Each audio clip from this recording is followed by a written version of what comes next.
Magandang araw po. Nandito po ako mga ka-garden sa aking maliit na backyard. Bali, bago po ako mag-umpisa, iniimbitahan ko po muna kayong mag-subscribe sa aking channel para lagi po kayong updated. Bali, ito po yung ano ko, tinanim ko pong singkamas na hindi po namin nakain yung laman niya. Tinanim ko po. Ang dami niya pong bulaklak. Isa rin po itong gulay na masarap na ihalo sa ibang gulay. Yan po yung mga bulaklak niya, ang dami. Bali mahal din po ito na gulay mga ka-garden pag ibininta sa palengke. Yan, ang dami po, isang puno lang po ito.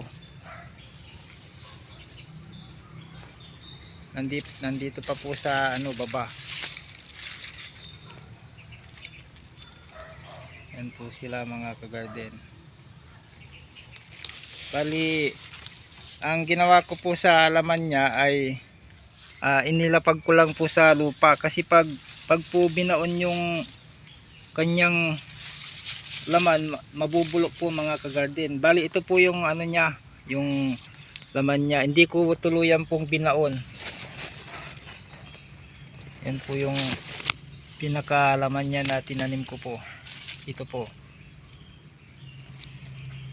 Kaya nung tumubo po, ang dami po niyang naging bulaklak. Bali season niya po ngayon mga ka-garden.